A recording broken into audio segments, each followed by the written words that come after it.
What if I told you I can predict the future? All right, here's my first one. If you told me that you filled out a loan application online with correct case, i.e. capitals versus lowercase letters, I would tell you you're going to have an easier time paying for your loan. Okay, where did I actually get that?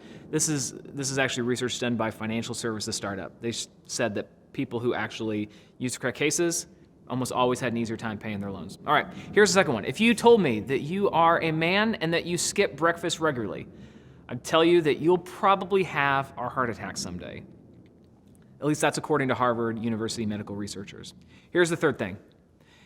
If you ever have the opportunity, I wouldn't call it a privilege, but if you have the opportunity to name a hurricane, give it a man's name. And the reason why is because if you do, it'll be less deadly. All right, there's clearly more to each predictive statistic that I just kind of went over, but I also just want to own for the fact that predicting the future is largely a fool's errand. See, possibilities and trajectories, they have benefit, we need to do that. But speaking with confidence on what the future is going to be like, it's hard and nearly impossible. Take the Jetsons, for instance. Hanna-Barbera said that their prediction for the future was energy is going to be cheap, information is going to have value, but in reality, we got the exact opposite. In our day and age, energy is expensive, but information is cheap. And I also recognize that those of you under 35 are like, who are the Jetsons? What does this mean? What's a Hanna-Barbera? I get it. Conversation for another day. But when it comes to looking to the future, it's better to think in terms not of hard predictive, like this is where it's going, but rather with targets and goals. Zig Ziglar wrote, people with goals are 10 times more likely to succeed than those without goals. Dominican University says that writing down your goals increases your chances of achieving them by a whopping 42%. Edwin Locke, Gary Latham, said specific and challenging goals are more likely to be achieved than if you write just vague and easy ones. And TD Bank says visualizing your goals can help you achieve them. But probably one of my favorite examples of a target and a goal is Psalm 1, 2 through 3. It says, but they delight in the law of the Lord, meditating on it day and night.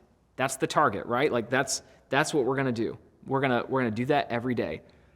But then if you do this, they're like trees planted along the riverbank, bearing fruit in each season. Their leaves never wither, and they prosper in all that they do. So the idea is like the goal of valuing, meditating, and really marinating yourself in the law leads to prosperity. Maybe not in the financial sense, but in regards to your personal flourishing, your intention is going to determine your destination. And frankly, that's the goal of this series, and it's an exercise for us. By declaring our goals, our directions, and our intentions, we can start charting a course to seeing us maximize our full redemptive potential. So after some thoughtful direction, we determine that we have 5 core values that are biblical markers that we believe God is leading us toward, and that our goal is for others to describe us as if you were to stop them and ask them, who is First Baptist Church? So 2 weeks ago, we unveiled our first core value, authentic love. And we say it like this: we will love with undeniable authenticity towards those inside and outside of our church. In our hurting and superficial world, the greatest evidence for Jesus is an impartial and unconditional commitment to others. Last week, we talked about audacious faith, and we say it like this: we act with a bold faith, knowing it's not about the size of our challenge, but the size of our God. Even when we don't see the path ahead, we have a confidence that God will never lead us where he doesn't want us to go. And today, I want to unveil to you our third core value, next gen committed. And we say it like this: our greatest legacy will not be in what we build today, but in what we hand to our children's children. We will do anything short of sin to see the next generation follow Jesus. Where are we getting this from? Our key verse is Proverbs 13:22. Good people leave an inheritance to their grandchildren. And the question that we ask ourselves to see, are we really living this out, is we ask the question, how will this decision benefit those who come after me. Leaving an inheritance to your children's children is a countercultural mindset. This is a think three mindset. To think three means every generation thinks 3 generations into the future, as well as one on either side of them. Most don't think three, though. They think me. Most people live in a way that benefits them immediately. And you see this, of course, with money for sure, but you see this in other areas too. Like neglecting the character of your children over the ease of no drama in your life, or choosing your happiness over the stability of your kids. That's think me, not think three. A think three mindset is different. It's discipline now for success later. It's asking, how will this decision influence what my children think is appropriate for their children, not just them? But it's not just us who should think three. God thinks three as well. We already talked about Proverbs 13:22 that says good people leave an inheritance to their grandchildren, so that's 3 generations. But also, Exodus 3:15 says, God also said to Moses, say this to the people of Israel, Yahweh, the God of your ancestors, the God of Abraham, the God of Isaac, and the God of Jacob, has sent me to you. 2 Timothy 1:5, so way in the New Testament, Paul, writing to his protege Timothy, says, I remember your genuine faith, for you share the faith that first filled your grandmother Lois and your mother Eunice, and I know that that same faith continues strong in you. God also thinks three. And as a church that is to reflect God's character, we have to realize that healthy churches are committed to the next generation. Our 155-year-old church is a testament of generation after generation choosing to think three. And at the same time, I need to clear up what a next generation commitment is not, because I'm already scared that some of you have jumped to conclusions that I'm not wanting to go to. See, a next generation commitment is not kicking one generation out and only ministering to another. A next generation commitment is being mindful of a godly legacy and stewarding well what God has entrusted to us. And here's why we need to think three. Because if we don't adopt a next generation mindset, we have to know what is at stake. Here's the first thing. The younger you are, the less likely you are to be in a church like ours, right? Like a church that is all about the Bible, it's all about Jesus. Like you're less likely to be in a church like ours. We'll play a little game. So if you're part of the silent generation, that's those who were born before 1946. There's still 18 million in the United States. Of the silent generation, 25% of them still attend church regularly. Now the baby boomers, born between 1946 and 1964, they have touched every part of the American fabric. There's 68 million of them still living, and 18% of them go to church regularly. Now Gen X, born between 1965 and 1980, there's 65 million members of Gen X. 16% attend church regularly. Or myself, an older millennial, born between 1981 and 1996. There's 72 million of us, and 11% of us attend church. Or Gen Z, born between 1997 and 2014, 69 million strong, only 9% of them attend church regularly. You can see the trend that the older you are, you're more likely to be in church. The younger you are, the less likely you are. And because of that, there is a temptation to only cater to those who are easily coming to church. But if we want to be a next-gen committed church, we have to recognize that those who are the hardest to reach might require a little bit more effort. Here's the second thing.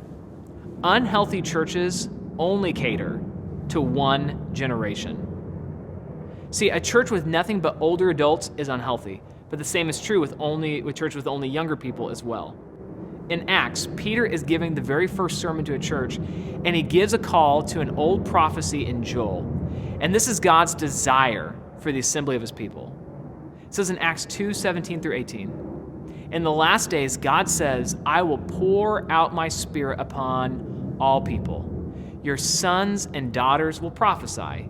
Your young men will see visions, and your old men will dream dreams. And in those days, I will pour out my Spirit, even on my servants, men and women alike, and they will prophesy. God's hope is for a multi-generational, diverse church. Here's the third thing. We will die out if we don't do this. Churches have life cycles. If you've never noticed this, none of the churches with letters written to them in the New Testament still exist today. Most churches, they naturally gray over time. And you can actually track most churches' life cycles with a bell curve. They start growing, they peak, they age, and then they die unless they choose to commit to the next generation. Frankly, it takes an unselfish church to grow. Likewise, it takes an unselfish church to reach the next generation. See, maybe it's a maturity thing, but older people, they'll attend a church that has mostly younger people in it, but younger people will not attend a church for older people. And we can rail about that and say like, oh man, how immature, but that doesn't do us any good. See, a selfish church doesn't know it's unselfish, or it doesn't know it's selfish, because it's just so consumed with themselves. And so we have to do our best to say, let's not be like that. See, a selfish church says, I won't serve because I don't want to miss. And I don't want to miss the service. I don't want to miss the game. I don't want to miss whatever it is that's on my radar. Like that's what a selfish church says. But an unselfish church says, where do you need me? A selfish church says, I don't give because I don't like the changes. An unselfish church says, I give my resources to God, and hopefully he'll use it to fund the mission. A selfish church says, I don't like the worship, and it's too loud. But an unselfish church says, the worship was never about me to begin with, or my preferences. We all struggle with selfishness. It's not something that we just age out of either. This last week, I did my fatherly duty, and I took my family to Disneyland. It's something we save up for all year long, and just that look on at least a third of my kids' faces on Christmas when we told them that we were going, it was priceless. But this last week has been amazing. But the brilliance of Disneyland is that the whole family loves it because Disneyland is committed to the next generation. I loved it when I was a kid, and my kids love it today. It has staying power because they understood it's not about the baby boomers, which was their original target when they opened in 1955. And they didn't just say, all right, this is it. We're just going to age with them until we die. But their goal was, we're going to be committed to the emerging generation. Another example is my undergrad years was done in Springfield, Missouri, which is 45 minutes north of Branson. And if you're unfamiliar with Branson, you're missing out. Branson is like Vegas if we let Mormons be in charge of it and design it. Twice during my education days, my grandpa came into town and Christmas time and would say, hey, Matt, we're going to the Andy Williams Christmas show. And here's the thing. Andy Williams was huge in the 1960s and the 1970s. And now that Andy Williams was in his 80s, Andy still had it. He was amazing. The other 1,000 people above the age of 65 in the audience, they also thought so. Andy Williams, he entertained his generation very well. But when he died, his show died.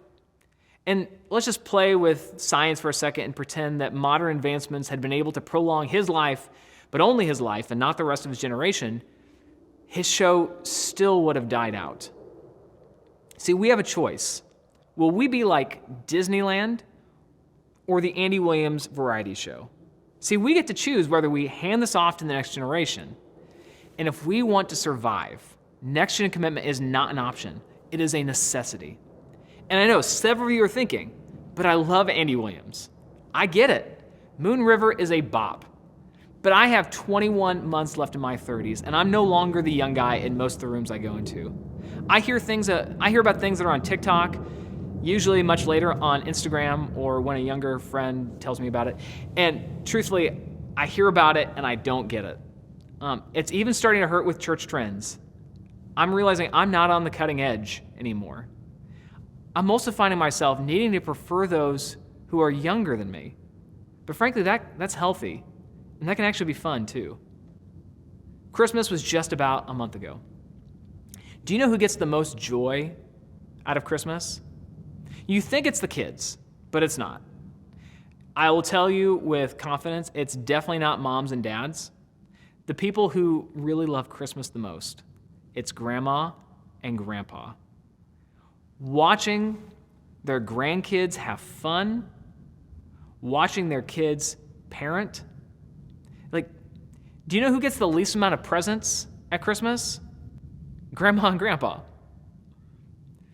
See, for those of an older generation thinking next gen commitment is code for get out, I need you to get that out of your mind. Don't get out, I need you to get in.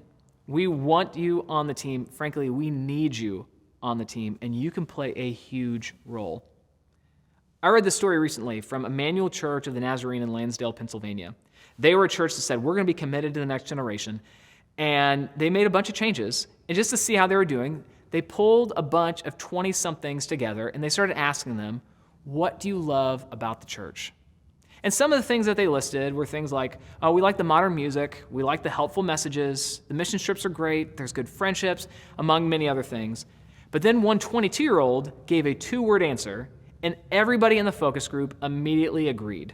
She said, Bill Wallace. And this is the exact quote. Whether he's attending their Bible study, showing up to a basketball game, or just simply saying hello in the hallway, Wallace has made it his mission to ensure that young people know that they matter. Bill Wallace was 76 years old. Here's what I'm trying to say, is that younger people, they don't want the older generation to leave. They want the older generation to be on their team. And if you're part of the older generation and you're thinking, I don't really see how I fit into this, what I'm asking is, be the reason the generation on either side of you loves church. And that's not just true for those who are older. That's something that happens much younger too. Because the next gen commitment doesn't start at 55. See, I envision someday our high school kids are going to serve in our kids' ministry. I envision that someday our college students are helping in our youth.